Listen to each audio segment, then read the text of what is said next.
Hello everyone, कैसे हैं आप लोग। उम्मीद करता हूँ हम सभी अच्छे से होंगे। तो चलिए वीडियो को स्टार्ट करते हैं।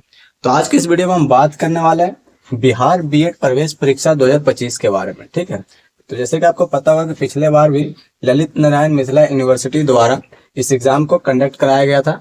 तो इस बार भी इन्हीं के द्वारा इस एग्जाम को कंडक्ट कराया जाएगा और आगे की जो भी प्रक्रिया है वो इन्हीं के द्वारा की जाएगी। ठीक है, तो चलिए आगे जानते हैं कि फॉर्म कब से अप्लाई होने वाला और फॉर्म फी क्या होने वाला और इसकी एलिजिबिलिटी क्या है।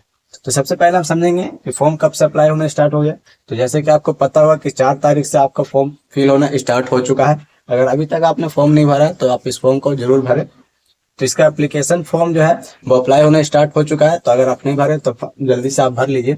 तो इसका जो डेट होने वाला है वो 4 अप्रैल 2025 से 27 अप्रैल 2025 तक भरे जाएंगे। ठीक है, 4 अप्रैल से 27 अप्रैल के बीच में अगर आप इस फॉर्म को नहीं भर पा रहे हैं, किसी कारण से आप अगर इस फॉर्म को नहीं भर पाए हैं, तो आपको निराश होने की जरूरत नहीं है। आपको एक और मौका दिया जाएगा, लेकिन उसमें आपको लेट फाइन लगेगा। ठीक है, तो इसमें जो आपको डेट दिया जाएगा वो 28 अप्रैल से 2 मई तक आप इस फॉर्म को भर सकते हैं। पर जो इसमें जो है आपको लेट फाइन लगेगा। ठीक है, तो आप ज्यादातर कोशिश ये कीजिएगा कि 27 तारीख से पहले पहले आप इस फॉर्म को भर दें, क्योंकि 28 से फिर आपको लेट फाइन लगेगा। ठीक है, तो चलिए आगे बात करते हैं एडिटिंग इन फॉर्म्स के बारे में। ठीक है, तो मान लीजिए आपने फॉर्म भरा और उसमें कुछ गलतियां हो गई। ठीक है, तो उसके सुधार के लिए आपको 3 दिन का समय दिया जाएगा। ठीक है, तो 3 तारीख से 6 तारीख तक आप उसमें सुधार कर सकते हैं। 3 मई से 6 मई तक आप उसमें सुधार कर सकते हैं। ठीक, तो चलिए अब आगे बात करते हैं।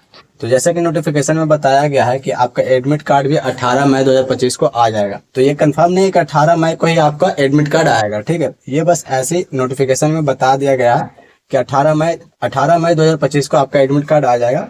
तो आप इसे कंफर्म मत मान लेना, पर यह है कि इसी के आसपास में आ जाएगा। ठीक है, तो चलिए अब आगे बात करते हैं एग्जामिनेशन डेट के। तो एग्जामिनेशन डेट के बारे में भी यही बताया गया है कि 24 मई 2025 से आपका एग्जाम स्टार्ट हो जाएगा।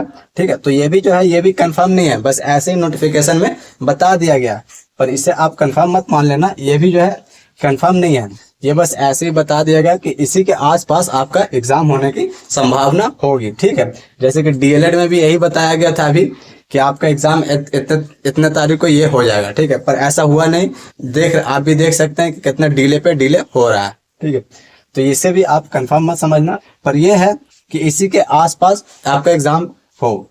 तो चलिए अब आगे बात करते हैं फॉर्म फी के बारे में। तो फॉर्म फी आपका जो लगने वाला है, जो फॉर्म फी होने वाला है, तो जनरल के लिए आपको 1000 रुपये फॉर्म फी लगेगा।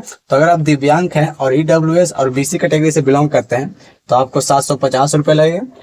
तो अगर आप फीमेल हैं और किसी भी कैटेगरी से बिलोंग करते हैं तो भी आपको 750 रुपये फॉर्म फी लगेगा। ठीक है, और बात करें SC ST के लिए, तो SC ST के लिए 500 रुपये फॉर्म फी लगेगा। ठीक, तो चलिए अब आगे बात करते हैं एलिजिबिलिटी के बारे में कि कौन कौन इस फॉर्म को भर सकते हैं। ठीक है, तो अगर आपने किसी भी सब्जेक्ट से ग्रेजुएशन कर रखा है तो आप इस फॉर्म को भर सकते हैं। पर आपको एक बात का ध्यान रखना होगा कि अगर आपके ग्रेजुएशन में 50% नंबर है तो ही आप इस फॉर्म को भर सकते हैं, अन्यथा इस फॉर्म को नहीं भर सकते हैं। ठीक है, तो अगर आपने ग्रेजुएशन में 50% मार्क्स स्कोर कर रखा है तो आप इस फॉर्म को भरिए और आगे की पढ़ाई कंटिन्यू कीजिए। तो उम्मीद करता हूँ आपको ये जानकारी पसंद आया होगा। तो चलिए वीडियो को लाइक कीजिए और चैनल को सब्सक्राइब कर लीजिए ऐसे इन्फॉर्मेटिव वीडियोस के लिए।